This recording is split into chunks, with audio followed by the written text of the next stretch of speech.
Artinya kemungkaran itu di dalam acara walimah tersebut ada kegiatan-kegiatan yang bersifat maksiat.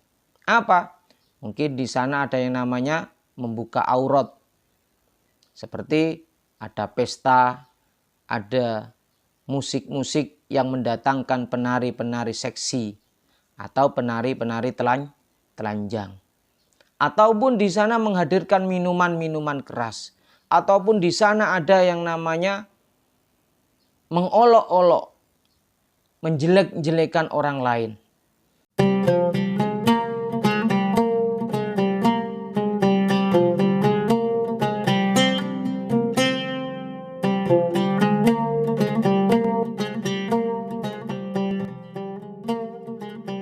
Baiklah, mari kita lanjutkan kajian kita berikutnya. Yang kedua, asani utawi kang kaping pindho iku walimatul imlaki, walimatul imlak sedekahan utawa resepsi pemilikan. Artinya acara resepsi ini adalah hari jadi kepemilikan kedua mempelai atas hubungan mereka berdua di dalam menjalin hubungan rumah tangga. Jadi diistilahkan walimatul imlak. Tapi istilah lain walimatul arus utawa resepsi. Wahia utawi walimatul imlak. Nah ini penjelasan apakah walimatul imlak itu. Wahia utawi walimatul imlak iku walimatun resepsi pesta ba'dal akdi ing dalam sakwise akad nikah. Jadi acara yang diselenggarakan setelah prosesi akad nikah ini dinamakan walimatul imlak. Au walimatul ursi utawa istilahnya walimatul arus. Pesta pernikahan, resepsi pernikahan utawa acara kenduri. Ini acara kenduri itu istilah selamatan. Nah, orang Jawa itu ngarani selamatan. Istilah umum tasyakuran. Wahia utawi walimatul arus iku walimatun resepsi ba'dad dukhuli ing dalem sawise dukhul. Setelah hubungan intim dari kedua mempelai yang menikah. Ini adatnya orang Arab. Kalau di Indonesia biasanya itu ada kegiatan-kegiatan lain setelah acara akad nikah. Seperti ngunduh mantu. Atau orang Madura bilang ngonceng mantoh. Nah, ataupun istilah-istilah lain yang berlaku di beberapa daerah yang ada di Indonesia. Jadi manten itu tidak sempat kalau orang Arab adatnya setelah akad nikah maka kedua manten akan dimasukkan ke kamar. Nah, ini namanya walimatul arus. Liqaulihi krono ono dawuh Kanjeng Nabi Muhammad sallallahu alaihi wasallam bi Abdurrahman kelawan Abdurrahman bin Auf lamma tazawwaja ing dalem nalikane nikah sapa Abdurrahman bin Auf. Jadi Nabi Muhammad sallallahu alaihi wasallam pernah bersabda kepada Abdurrahman bin Auf yang sedang menjalankan pernikahan. Aulim gawiyo walimah sapa sira walau bisatin lan senajan kelawan wedhus siji. Artinya ketika seseorang melakukan akad nikah maka setelah itu buatlah pesta. Pesta itu resepsi. Biasanya itu diselenggarakan sebagai bentuk kegembiraan, bentuk keceriaan untuk berbagi kepada orang yang ada di sekitar. Nah, pesta ini memiliki dinamika yang berbeda-beda. Tetapi pada intinya resepsi ini adalah sebuah bentuk rasa kegembiraan yang diungkapkan dengan mengundang para kerabat, handai taulan, bahkan orang-orang yang ada di sekitar untuk berbagi kebahagiaan. Dengan makan bersama, mengundang mereka di dalam sebuah kegiatan besar. Bisa berupa acara formal atau acara yang bersifat kekeluargaan. Para hadirin, para pemirsa dimanapun Anda berada, para pecinta kajian ilmu agama yang dirahmati oleh Allah Subhanahu wa Ta'ala. Resepsi ini adalah kegiatan yang dilakukan setelah kegiatan akad nikah. Tetapi kegiatan resepsi ini merupakan satu rangkaian utuh, yang mana kalau kita ketahui dia didahului dengan pra-acara atau persiapan sebelum resepsi. Di awal jauh dia bisa berupa seperti acara meminang atau tunangan. Bahasanya Jawa ngelamar, yang nanti akan dilanjutkan kepada kegiatan prosesi menikah. Dan setelah menikah pun ada yang namanya resepsi pernikahan, yang di dalam kitab ini disebut sebagai walimatul arus atau walimatul ursi. Nah, di sini adalah sebuah kegiatan besar karena melibatkan banyak orang, terutama kepada mereka yang memiliki keluarga besar.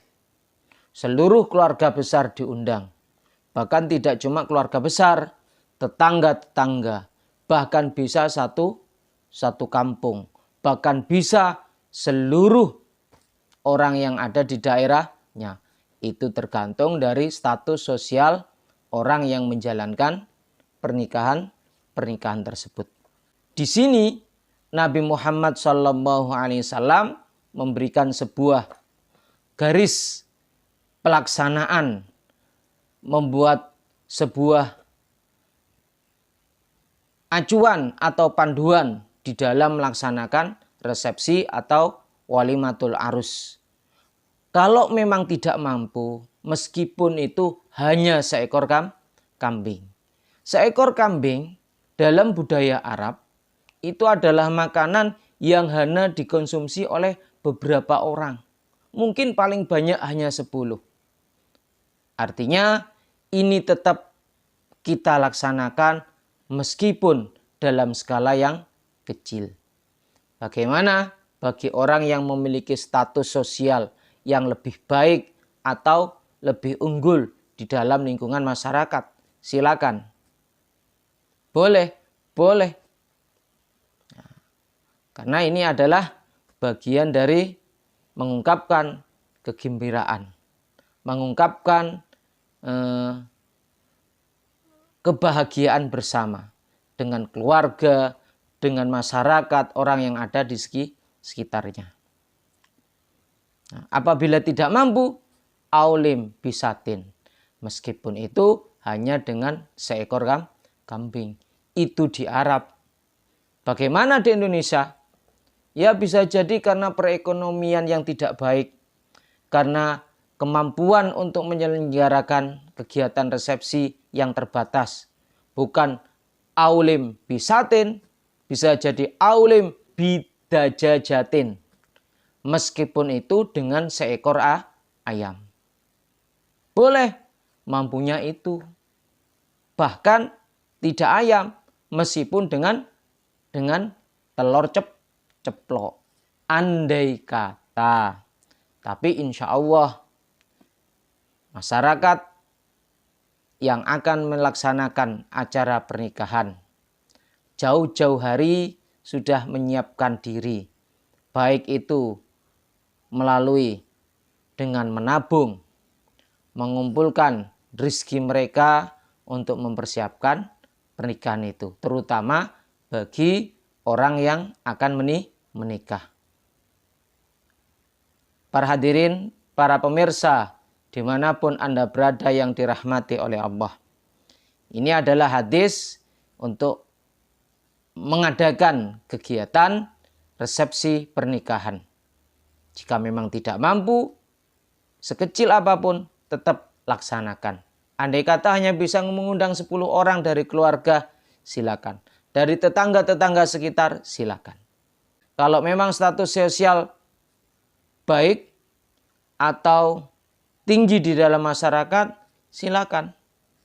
Mau mengundang orang 100, 1000, itu pun hak dari mempelai yang melaksanakan acara resepsi.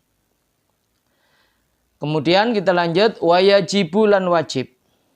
Apa huduruman hadiri wong du iya kang diundang sapa man ilaiha maring walimah. Orang yang diundang di dalam sebuah resepsi pernikahan, dia wajib hadir.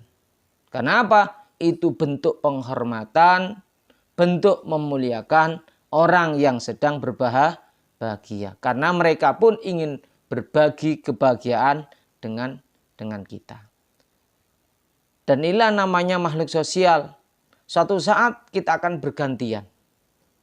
Kenapa? Suatu saat orang akan pasti punya kegiatan seperti itu atau keluarga besarnya ada yang melakukan kegiatan seperti itu. Maka wajib untuk hadir. Sebagai bentuk penghormatan untuk berbagi kebahagiaan bersama. Di dalam acara pesta pernikahan. Yang berikutnya, liqaulihi krana dawuhe Kanjeng Nabi Muhammad sallallahu alaihi wasallam. Man utawi sapane wong iku du'iya diundang sapa man ila ursin maring pesta utawa resepsi au nahwihi utawa sepadane ursin. Fal yujib moko becik nyembadani menghadiri sapa man. Rawang riwayatnahu ing hadis sapa Muslimun, Imam Muslim. Di dalam hadis ini menyatakan yang diriwayatkan oleh Imam Muslim, jika Anda diundang, jika kalian diundang dalam sebuah resepsi, dalam sebuah pesta dan sejenisnya, maka hadirlah. Maka berkumpullah untuk saling berbagi kebahagiaan. Karena manusia pada dasarnya adalah makhluk sosial. Makhluk yang berkumpul bersama untuk menjalin kebahagiaan bersama. Nah, maka jika kita diundang, hadir. Wayur khosu lan dikasih, wayur khosu lan diwenehi rukhsah utawa kemurahan, bahasanya dispensasi. Fi adami khuduriha ing dalem ora anane khudur ing walimah ing kana lamun ono biha kelawan walimah opo mungkarun kemungkaran. Artinya kemungkaran itu di dalam acara walimah tersebut ada kegiatan-kegiatan yang bersifat maksiat. Apa? Mungkin di sana ada yang namanya membuka aurat. Seperti ada pesta, ada musik-musik yang mendatangkan penari-penari seksi atau penari-penari telanjang. Ataupun di sana menghadirkan minuman-minuman keras. Ataupun di sana ada yang namanya mengolok-olok, menjelek-jelekan orang lain. Maka itu adalah sebuah kegiatan yang mana ada kemungkarannya. Maka di sana boleh untuk tidak hadir. Kenapa? Di sana ada yang namanya kemungkaran. Apabila di sana tidak ada hal tersebut, bahkan mengajak orang bersama-sama untuk bergembira, mengingat Allah, bersolawat, atau menghadirkan kegiatan-kegiatan seperti pengajian akbar. Nah itu kita wajib hadir, kita wajib datang. Tetapi kalau di sana ada yang namanya kegiatan-kegiatan yang berbau maksiat, maka ketidakhadiran kita tidak apa-apa. 5 krono ono hadis rawa kang riwayataken hu ing hadis sapa Ibnu Majah, Imam Ibnu Majah bisanadin sohihin kelawan sanad hadis sing sohih. Inna aliyan sak temeni Ali, Sayyidina Ali, mantuni Kanjeng Nabi, juga sepupunya Nabi. Karroma mugi mulyakaken sapa Allah Gusti Allah wajahu ing wajahe Sayyidina Ali. Iku kola ngendika sapa Sayyidina Ali, sonaktu agawe sapa ingsun to aman ing panganan. Jadi suatu ketika Ali itu membuat makanan besar. Apa? Mau mengadakan selamatan, tasyakuran. Fada'utu moko ngundang sapa ingsun Rasulullah ing Kanjeng Rasul sallallahu alaihi wasallam. Jadi karena mau makan besar, mau tasyakuran, Kanjeng Nabi diundang. Kanjeng Nabi diundang, faja'a moko datang teko sapa Kanjeng Nabi. Faro'a moko ningali sapa Kanjeng Nabi fil baiti ing dalem omah tasawiro ing pira-pira gambar-gambar yang tidak disenangi oleh Nabi. Faraja'a mongko balik mulih sapa Kanjeng Nabi. Nah, ini adalah sebuah gambaran bahwa Nabi itu hadir di dalam undangan tasyakuran, resepsi atau pesta. Termasuk di dalam kegiatan pesta pernikahan. Jadi kalau pesta pernikahan itu di sana ada minum-minuman keras, ada penari-penari telanjang, ada mungkin orasi-orasi yang menjelek-jelekan orang, menghina orang-orang, maka itu bagian dari kemungkaran. Orang yang bersangkutan tidak wajib hadir dalam acara itu. Para hadirin, para pemirsa yang dirahmati Allah, yang dirahmati oleh Allah dimanapun Anda berada. Kita lanjutkan teks berikutnya. Waman utawi sapane wong iku da'a ngundanghu ing man sapa isnani wong loro. Ada orang, ternyata datang kepadanya dua orang yang mengundang di dalam acara di dalam acara resepsi, pesta. Bagaimana? Kuddima moko didhisikno sapa awwaluhuma wong kawitane isnani. Wajhad dakwati krana arah-arahi undang-undangane. Jadi apabila seseorang didatangi dua pengundang atau lebih, bagaimana? Ya datangi dulu orang yang mengundang pertama. Nah, setelah itu ganti ke yang kedua, ketiga dan sebagainya. Ini biasanya kalau di musim nikah itu undangan manten itu banyak. Ya. Saking banyaknya satu hari bisa 2-3 acara resepsi pernikahan dalam satu kampung atau dalam satu wilayah. Bagaimana? Ya dulukan yang undang duluan. Atau yang lebih dekat dengan rumah kita. Nah, seperti itu. Itu adalah bagaimana kita menyikapi apabila diundang oleh lebih dari satu pengundang. Wayud'a lan diundang laha maring walimah sopo al fuqara'u piro-piro wong fakir kal aghniyai koyok piro-piro wong kang sugih. Dan di dalam acara pesta itu juga yang diundang tidak cuma orang-orang yang berada, orang kaya, tetapi semua golongan. Baik itu si miskin ataupun si kaya. Ya. Jadi undang semua. Ya. Diundang semua. Tapi biasanya adat yang berlaku, ada istilah tamu undangan biasa, ada tamu undangan VIP. Jika itu tamu undangan biasa, itu biasanya lingkupnya mungkin orang-orang biasa, masyarakat sekitar. Kalau orang yang tamu undangan VIP, itu bisa para pejabat, para pemimpin daerah, atau kolega-kolega kerja yang sangat penting bagi si pengundang. Tetapi hal ini perlu diketahui yang diundang adalah semua kalangan. Nah, perkara nanti dipisah baik dari ruangan atau momennya, silakan. Itu adalah teknis di dalam mengundang masing-masing individu ataupun kelompok komunitas dalam masyarakat. Tapi jangan sampai yang diundang hanya orang kaya saja.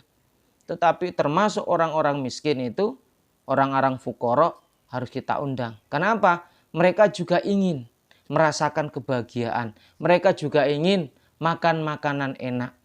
Yang kadang di rumah mereka belum tentu dalam 1 bulan bisa menemukan makanan yang enak. Kecuali mereka bisa hadir di dalam kegiatan-kegiatan resepsi yang diadakan pada suatu kegiatan di masyarakat. Seperti acara pernikahan, tasyakuran, kelahiran, dan sebagainya.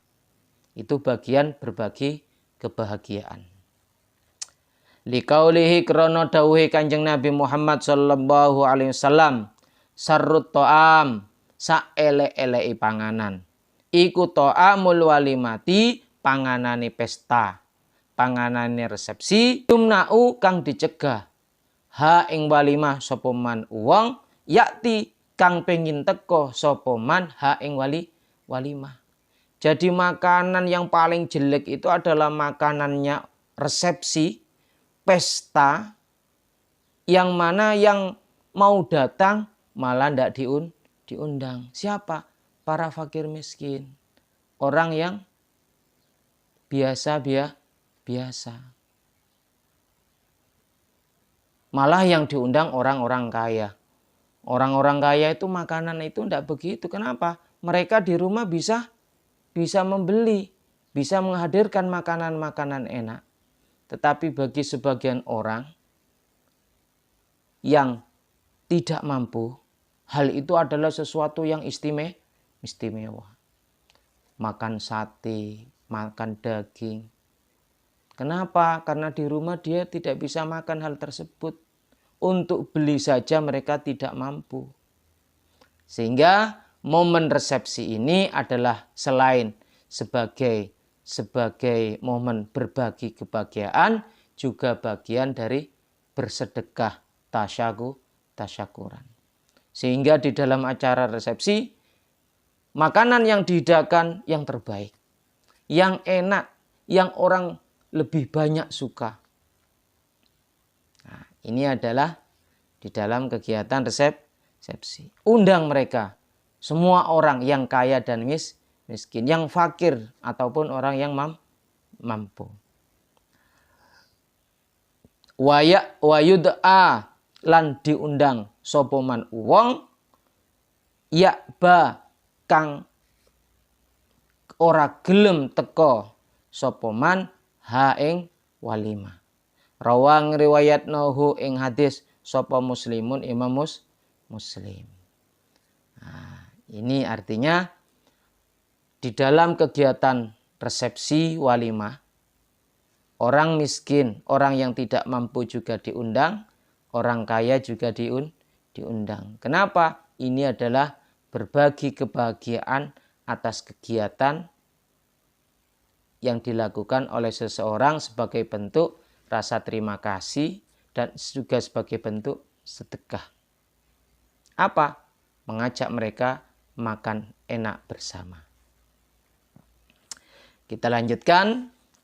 Waman utawi sapane wong iku lam yujib ora hadir utawa ora nyembadani sapa man ad-da'wata ing undangan. Fakot aso moko wis teman-teman durhaka utawa maksiat sapa man Allah ing Gusti Allah wa rasulahu lan rasuli Allah. Jika ada orang sengaja tidak menghadiri acara walimah atau pesta yang diundang oleh orang kepadanya, maka dia sudah bermaksiat kepada Allah dan Rasulnya. Karena ini dianjurkan. Karena ini wajib untuk dia hadiri. Tapi dengan catatan apabila dia tidak berhalangan ataupun pesta tersebut tidak menghadirkan kegiatan-kegiatan kemungkaran. Waman utawi sapane wong iku du'iya diundang sapa man fahuwa moko halih utawi man iku shaimun wong kang poso. Ketika dia diundang, dia sedang berpuasa. Apa? Dia biasa puasa Senin Kemis. Apa yang harus dilakukan? Ajaba moko tetap nyembadani, menghadiri sapa wong ad-da'wata ing undangan. Hadir saja. Hadir sebagai bentuk penghormatan, berbagi sukacita. Fa in sa'a moko lamun karep sapa man, artinya karep untuk ikut makan bersama. Akala moko mangan sapa man. Meskipun dia puasa tetapi ingin berbagi sukacita, meskipun itu hanya sekedar sesendok 2 sendok sebagai bentuk kebersamaan. Bagaimana? Silakan untuk ikut makan bersama. Jika berkenan. Ingkana lamun ono opo saumuhu pasane uwong iku tatawuan poso sunnah. Jika puasanya itu adalah puasa sunnah, maka silakan untuk makan. Wa ingkana lan lamun ono sopo uwong iku da'a ndongakno sapa wong lahu maring wong akeh. Likaulihi krana dawuhe Kanjeng Nabi Muhammad sallallahu alaihi wasallam, ida du'iya ing dalem nalikane diundang sapa ahadukum salah siji sira kabeh fal yujib moko becik menghadiri nyembadani sapa ahadukum fa ingkana moko lamun ana sapa wong iku iman wong kang poso yo fal yusalli moko becik ndongakno sapa wong. Kalau dia memilih untuk berpuasa maka doakan mereka. Kedua mempelai atau orang yang memiliki acara resepsi itu kita doakan agar diberikan keselamatan, kesehatan, rezeki yang lancar, kebahagiaan. Wa ingkana lamun ono sapa wong iku muftiron wong kang gak poso. Ya falyat moko becik mangan sapa wong. Kalau berkehendak tidak puasa, silakan ikut makan bersama. Rawang riwayat nahu ing hadis sapa Imam Muslim. Rawahu Muslim, Imam Muslim. Hadis ini adalah pilihan bagi mereka yang menjalankan puasa padahal mereka diundang oleh orang lain dalam sebuah resepsi. Bagaimana? Kalau dia yang berkehendak untuk makan bersama silakan. Kalau itu puasa sunnah. Apabila mereka tetap jalan puasa, doakan mereka. Ya, doakan. Demikian yang dapat saya sampaikan pada pertemuan saat ini. Semoga bermanfaat. Silakan like, share, subscribe, dan komen yang positif. Apabila ada pertanyaan, silakan isi melalui kolom komentar. Dan apabila saya bisa menjawab, insya Allah saya akan menjawabnya. Terima kasih.